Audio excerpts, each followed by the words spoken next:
हरे कृष्ण। राधे राधे। जय श्री गुरुपाद पद्म की जय। ओम विष्णुपाद परमहंस श्री श्रीमद भक्ति विजय श्रीधर गोस्वामी ठाकुर की जय। श्री गुरुपाद पद्म शुभ आविर्भाव तिथि पूजा की जय। भूत प्रेमानंदे हरि हरि बोल। जय श्री गुरुपाद पद्म की जय। श्रीमन महाप्रभु की जय। श्री श्री राधा रानी की जय। मधुमय परमेश्वर भगवान श्री कृष्णचंद्र गोपाल गोविंद मधुसूदन श्री श्री बनमाली जीव की जय। जय श्री गुरुदेव की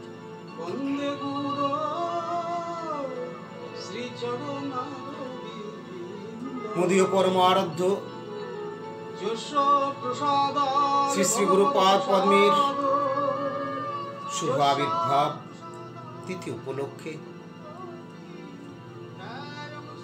आज আমরা সকলেই এই অনুষ্ঠানের মাধ্যমে তার শ্রীপাদ পদ্মে শ্রদ্ধাঞ্জলি ভক্তি কুসুমাঞ্জলি অর্পণ করছি। তার দিব্য মধুর বৈকুণ্ঠ বাণী পরিবেশনের মাধ্যমে গুরুপাদ পদ্মের আবির্ভাব তিথি, কিন্তু আমার গুরুপাদ পদ্ম তিনি ঠিক তাঁরই শ্রী গুরুপাদ পদ্মের হৃদগত ভাব এবং কৃপা নির্দেশ যথাযথ মান্য করে তিনি ঠিক সেই একইভাবে যেমন তাঁর গুরুদেব তথা জগৎগুরু শ্রী শ্রী ভক্তি সিদ্ধান্ত সরস্বতী গোস্বামী প্রভুপাদের একান্ত অন্তরঙ্গ নিজজন ও অধস্তন মদীয় পরমারাধ্য পরম গুরুদেব শ্রী শ্রী ভক্তিময় ভাগবত গোস্বামী ঠাকুর তিনি কেবল তার প্রভুপাদের পূজা ছাড়া নিজে কোনোদিন পুজো গ্রহণ করেননি বা শিষ্যদেরকে কখনোই বলেননি যে আমার পূজা, এবং শিষ্যদের অনুমতিও দেননি। তিনি বলতেন আমার প্রভুপাদের পূজা ব্যাস পূজা ম্লান হয়ে যাবে আমরা যদি সকলেই পৃথক পৃথক পূজা নিই, তাই আমার পূজা আমি চাই না, তোমরা সকলেই আমার হৃদয় স্বরূপ প্রাণ সর্বস্ব আমার প্রভুপাদের পূজা করবে। প্রভুপাদের পূজাই তোমাদের গুরু পূজা, আমাদের ব্যাস পূজা, আমাদের গুরু পূজা, তোমাদেরও ব্যাস পূজা। ঠিক একইভাবে সেই ধারাতে সেই ভাব নিয়ে চলছেন আমার শ্রী গুরুপাদ, যিনি প্রজাগত মহাজন, যিনি নিত্য সিদ্ধ মহাত্মা ভগবত অভিন্ন প্রকাশ বিগ্রহ, যিনি কৃষ্ণ কৃপার মূর্ত বিগ্রহ, যার কাছে বনমালীজি রাধারানীর ভুরি ভুরি লীলা হয়ে চলেছে হচ্ছে। অবিশ্বাস্য হলেও এগুলো ধ্রুব বাস্তব সত্য ঘটনা। এই সমস্ত অলৌকিক লীলা যত্রতত্র প্রকাশ করা হয় না, কিন্তু তথাপি আমার মনে হয় আমি আমার মতো করি চলি। আমার মনে হয় যত্রতত্র যেমন প্রকাশ হয়ও না, আবার ভগবান তো করেওছেন। বৃন্দাবনের চরণ চিহ্ন রয়েছে, আজও তো সবাই দেখছে, গ্রন্থে ছাপা হয়েছে, আমরা দেখছি। এখন আমরা শুনি জানি, সাধুগুরু বৈষ্ণব বর্ণন করেন, আজও বৃন্দাবনের কোথাও কোথাও বংশীধ্বনি নিনাদিত হচ্ছে। আমার গুরুদেবী কীর্তনে বলেছেন কোথাও কোথাও এই বৃন্দাবনে কোথাও কোথাও বাঁশি শোনা যায়। অতি অদ্ভুত দিব্য মধুর চমৎকার লীলা। হয়তো যারা অনেকেই শুনেছেন আমার শ্রী গুরুপাদ পদ্মের কথা, বা আমার চেয়ে যারা আরো নিজেদেরকে শুধু শ্রেষ্ঠ ভাবেনি তাই নয়, যারা প্রকৃত শ্রেষ্ঠ আর কি, অনেক সময় তাদের মনে হবে যে এগুলো আর বলার কি আছে, এগুলো তো আমরা সব জানি শুনেছি, আপনারা জানেন শুনেছেন, কিন্তু আরো তো অনেকেই জানে না শোনে না। আর শুধু অপরকে জানানোটার জন্যই নয়, পরন্তু আজকে আমার স্মৃতিচারণা হচ্ছে, হৃদয় মন্থন হচ্ছে। মহাপ্রভু এসেছেন, তার ভক্তগণ এসেছেন, সাধু গুরু বৈষ্ণব সকলে এক একটা দায়িত্ব নিয়ে অনর্গল তারা সেবা করে চলেছেন, যিনি যেরকম সেবা পেয়েছেন। প্রভুপাদও কখনো সেবা থেকে বিরত হননি। তিনি অতিমূর্ত মহাপুরুষ, ভগবানের অভিন্ন প্রকাশ বিগ্রহ, তিনি ভগবত অবতার, বেশাবতার। তার কথা শাস্ত্রে উল্লেখ রয়েছে, ভুরি ভুরি প্রমাণ পেয়েছে। এবং সে অতিমূর্ত মহাপুরুষ যিনি ভক্তি বিনোদ তনয় এই ধরাধামে প্রকটিত হলেন বিমলা প্রসাদ নামে, এবং যথাকালে সন্ন্যাস গ্রহণের পর শ্রী ভক্তি সিদ্ধান্ত সরস্বতী গোস্বামী, বিশেষ করে আবার শিষ্যবৃন্দ কর্তৃক সরস্বতী গোস্বামী প্রভুপাদ নামে তিনি সকলের কাছে পরিচিত হলেন। আর পুরো নামটা অত বড় না বলে সবাই প্রভুপাদ প্রভুপাদ বলতেন। তার গুরুদেব গৌরকিশোর দাস বাজি মহারাজ নাম রেখেছিলেন শ্রী বার্ষভানবী দ্বৈত দাস। আমার গুরুদেব কীর্তন বলে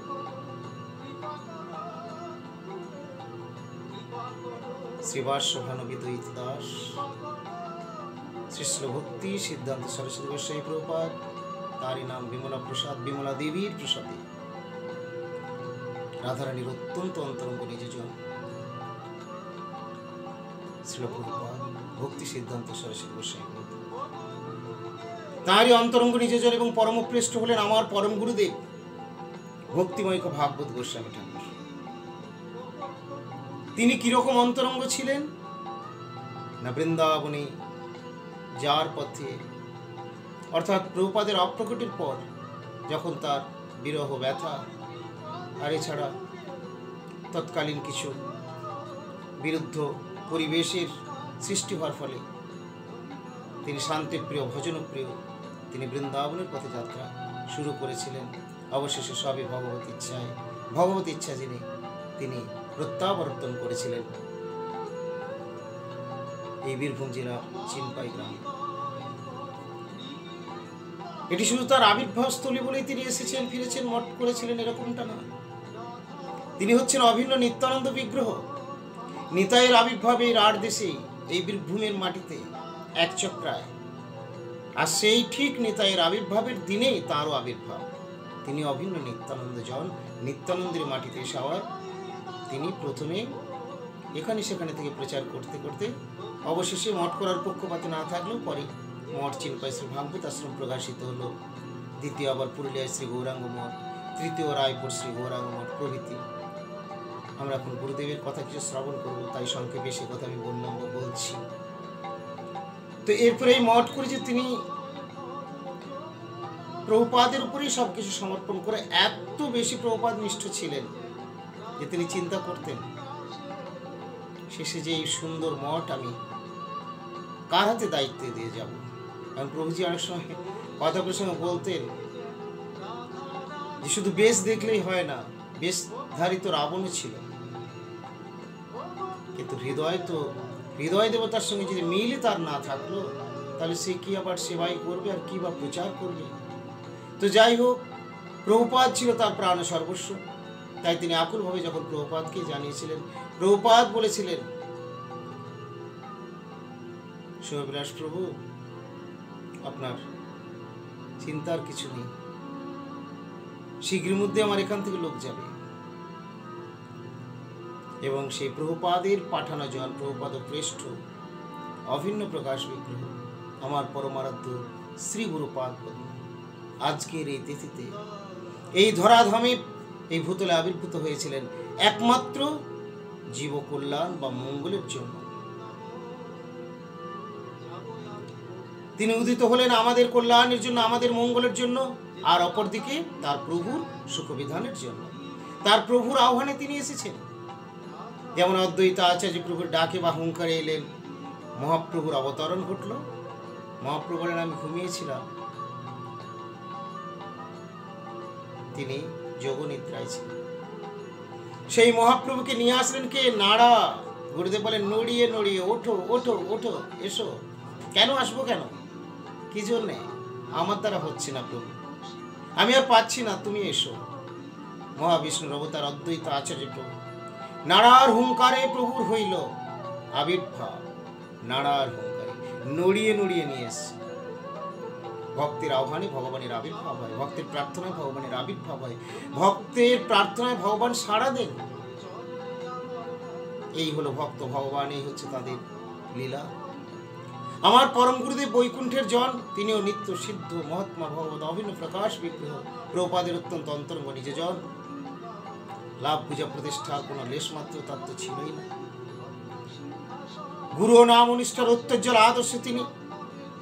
আমরা বহুবার শ্রী গুরুদেবের শ্রীমুখে শ্রবণ করেছি, আমরা নিজেরাও দেখেছি। দৈনিক নদিয়া প্রকাশ পত্রিকায় প্রবন্ধের মধ্যে তার কোনো নাম তিনি দিতেন না। অনেক মহাত্মা এরকম থাকেন, নিজেদের নাম চান না তারা, অনেকেই থাকেন। বৃন্দাবনে এখনো অনেক জায়গায় অনেক এরকম রয়েছে, গোপন দান বাক্স রয়েছে, এরকম থাকে এগুলো। তো আমার পরমার্থ প্রভুজি প্রভুপাদের অন্তরঙ্গ নিজজন, তিনি নাম যশ চাইতেন না, এরকম একজন পাওয়ারফুল মহাপুরুষ, যার কথা ইতিপূর্বে আমরা শ্রবণ করেছি, তাই সংক্ষেপে বলি যে সেই অতিমূর্ত মহাপুরুষ তিনি প্রভুপাদকে জানিয়ে প্রাপ্ত হয়েছিলেন এই শ্রী গুরুদেবকে। এনার আবির্ভাবের আগেই তার অগ্রজ বড় ভাই স্বপ্নে কেউ দেখছেন যে একজন মহাপুরুষ আসছে, একজন মহাপুরুষের আবির্ভাব হচ্ছে। নারদ মুনি স্বপ্নে দর্শন দিয়ে তিনিও জানিয়ে দিচ্ছেন যে ছেলে সাধারণ না, অতিমূর্ত মহাপুরুষ। এইভাবে শুধু তাদের অগ্রজই যে দেখেছেন তাই নয়, আবার বাইরের ভক্ত যারা তারাও দেখেছেন, একাধিক জন। কেন? একজন দেখার পরে মনে হতে পারে আমি স্বপ্নে দেখেছি বা কিছু, তার জন্য ভগবানের ইচ্ছায় কয়েকজনকে স্বপ্নে জানিয়ে দিয়েছিলেন যে একজন মহাপুরুষের আবির্ভাব হয়েছে। শ্রী গুরুপাদ পদ্মের যেদিন আবির্ভাব হয়েছিল, সময়টা ছিল ঠিক রাত 12টা। তখন ফোন ছিল না, মোবাইল টেলিফোন এ সমস্ত কিচ্ছু ছিল না, এবং এতই ট্রেন, দ্রুতগামী ট্রেন এগুলোও সম্ভবত ছিল না। লোক আসা যায়, আমি তো যখন এসেছি তখনই আমার চিনপাই রায়পুর যেতেই সারা দিনটা লেগে যেত, এমনই রাস্তার এবং গাড়ি ঘোড়ার ব্যবস্থা তখন ছিল। তো প্রভুজি কিন্তু তখন জেনে গিয়েছিলেন এবং তিনি বলে দিয়েছিলেন যে এক অতিমূর্ত মহাপুরুষের আবির্ভাব হলো। তখন ফোন ছিল না, আগেই বললাম। অথচ ঠিক রাত 12টা আবির্ভাবের সময় তিনি জানিয়ে দিলেন অতিমূর্ত মহাপুরুষ যিনি পরবর্তী আচার্য হবেন। এইভাবে প্রভুজি প্রতি পদে পদে সমস্ত ভক্তবৃন্দদের কাছে ইঙ্গিত দিয়ে রেখেছিলেন। আমরা জানি আমার শ্রী গুরুপাদ পদ্মের আবির্ভাবের সময়টি ছিল ঠিক কৃষ্ণ আবির্ভাবের মতো রাত্রি 12টায়। এই অতিমূর্ত মহাপুরুষ যখন আবির্ভূত হলেন ভূতলে, যোগ্য পবিত্র বা পইতে নিয়েই তার আবির্ভাব। প্রভুপাদ যে এক মহাপুরুষ, প্রভুপাদের অঙ্গে যেমন লক্ষণ দেখা গিয়েছিল, শ্রী শ্রী ভক্তিময় ভাগবত গোস্বামী ঠাকুর আমার পরম গুরুদেব বলেছিলেন এবং কোথাও লিখেও রেখেছিলেন যে গৌরদাস এরকম একজন মহাপুরুষ। প্রকৃত গুরু, প্রকৃত শিষ্যকে শুধু শিষ্যই দেখে না, পরন্তু গুরুও দেখেন, যদি এটা একটা অন্য ভাবের কথা। যেমন গৌরকিশোর দাস বাজি বলেছিলেন সরস্বতী গোস্বামী প্রভুপাদকে যে সরস্বতী ঠাকুর আপনি সাক্ষাৎ নিত্যানন্দ। গুরুদেব বলছেন শিষ্যকে, আমার গুরুদেবকে এই ভাব নিয়ে ছিল ভক্তিময় ভাগবত গোস্বামী ঠাকুর যিনি আমার পরম গুরুদেব, তিনি এই ভাব, এই বিচার নিয়ে অনেক আদর, যত্ন, স্নেহ, ভালোবাসা সমস্ত কিছু দিয়ে গুরুপাদ পদ্মের পরম গুরুদেব তাকে লালন পালন করে বড় করেছেন। আজকের দিনে আপনি সচরাচর শুনতে পাবেন না যে এত শৈশবে, ছোট্টবেলায়, অল্প বয়সে কেউ নিজের পিতা মাতা ছেড়ে বা তাদের কাছে আকুল ক্রন্দন করে আমাকে আমার প্রভুর কাছে পৌঁছে দাও, আমাকে গুরুদেবের কাছে পৌঁছে দাও ইত্যাদি, এগুলো শুনতে পাবেন না। কেবলমাত্র দু একটা কোথাও কোথাও হয়ে থাকে, সেগুলো একটু অন্যরকম ব্যাপার থাকে। হয়তো বাবা মা ঠিক মতো নেই বা কোনো প্রবলেম দিয়ে গেল, সেটা একটা আলাদা জিনিস, কিন্তু তারা কান্নাকাটি করে, 2-4 দিন হয়তো থাকলো, আবার চলে গেলো, বা কেউ হয়তো থেকেও গেল, হয়ে যায় এগুলো। কিন্তু এনারা আগে থেকেই ঘোষিত হয়ে আসছে এবং ওই শৈশবে ইনি নিজে থেকে বলছেন, এনাকে গার্জেন পৌঁছে দিয়ে যাচ্ছে না জোর করে, ইনি বলছেন আমাকে পৌঁছে দাও। এই অতিমূর্ত মহাপুরুষকে পৌঁছে দিতে বাধ্য হয়েছিলেন যখন ইনি প্রায় তার শৈশবকালী ক্রন্দনের জন্য তার গুরুদেবের কাছে ছিল ভক্তিময় ভাগবত গোস্বামী ঠাকুর কাছে পৌঁছে দিয়েছিলেন। প্রভু যেহেতু আগে থেকেই সবই জানতেন, প্রভুপাদ জানিয়েছেন যে আমি শীঘ্রের মধ্যেই যাচ্ছি। এমনকি আবির্ভাব সময়টা কি করে জানলেন যদি না জানিয়েছে, তার আবির্ভাব হয়েছিল। আমরা অতিমূর্ত মহাপুরুষদের জীবনী শ্রবণ করব, ভক্ত চরিত কথা শ্রবণ করতে হয়। তাদের জীবনে অতিমূর্ততা বা অলৌকিকতা থাকবে, থাকতে বাধ্য, থাকবেই। ঈশ্বরের ঋষিতা থাকবে না, কিন্তু কহু গুপ্ত কহু ব্যক্ত। এই গুরুপাদ পদ্ম গুরু এনার আবার বিভিন্ন রকমের হয়তো রয়েছেন। কোন গুরুদেবের বা আচার্যের হয়তো বিধিমার্গের প্রতি জোর বেশি, বৈধি ভক্তিতে। কারো হয়তো রাগমার্গের দিকে, অর্থাৎ রাগানুগা ভক্তি। যিনি স্বয়ং নিজে রাগমার্গীয় বা রাগানুগা ভক্তি, তিনি অবশ্যই তার শিষ্যগুলো ওই রাগ ভাবেরই শিক্ষা শিষ্যগুলোকে দিতে থাকবেন, মানে এটাই তার অটোমেটিক হয়ে যাবে। যদিও তিনি বিধির শিক্ষা দেন, জোর দেবেন, শিক্ষা দেবেন, কিন্তু এটা চলে আসে। আবার যারা বৈধি মার্গের সাধনাদি করে হয়তো উন্নত হয়েছেন বা হচ্ছেন, এরকম যারা, তারা হয়তো আবার বিধি শিক্ষার উপরই জোর বেশি দেন। তো আমার শ্রী গুরুপাদ পদ্ম হচ্ছেন একবারে উচ্চ স্তরের, উচ্চ বৈকুণ্ঠের। এটা কোনো সাজানো কল্পনা, কাল্পনিক বা একটা তৈরি করে অ্যাডভার্টাইজমেন্টের জন্য এরকম নয়। এর একটা বাস্তব ঘটনা, যে বেশ কয়েকজনকে জানিয়ে তারপরে সেই অতিমূর্ত মহাপুরুষের আবির্ভাব হয়েছিল এবং দিব্য অলৌকিক লক্ষণ সমূহ তার শ্রী অঙ্গে জন্মের সময় দেখা গিয়েছিল, যে পইতে নিয়েই যেন তার জন্ম। এই গুরুপাদ পদ্ম যখন শৈশবে তার মায়ের কোলে যখন বিরাজমান, তিনি শিশু, তিনি মাতৃস্তন পান করছেন। তার গুরুদেব মানে আমার পরম গুরুদেব, মানে প্রভুপাদের অধস্তন বা অন্তরঙ্গ নিজের এবং তার আশ্রিত জগৎগুরু শ্রী শ্রী ভক্তিময় ভাগবত গোস্বামী ঠাকুর, তিনি যখন এই শিশুর কাছে ওখানে তার আবির্ভাবস্থলিতে যখন গিয়েছেন এবং তিনি যখন হরিনাম মহামন্ত্র শুরু করেছেন, মানে আমার পরম গুরুদেব, তখন আমার গুরুদেব শিশু আর সেদিকে না গিয়ে একেবারে হামাগুড়ি দিয়ে এসে সন্ন্যাসীর দণ্ডি ধরে নিয়েছেন, মানে তাঁর গুরুদেবের। তখনই সাথে সাথে আরো ইঙ্গিত দিয়েছিলেন আমার গুরুদেব সম্বন্ধে। তার গুরুদেব ছিল প্রভুজি। মা, এ শিশু তো সাধারণ নয়,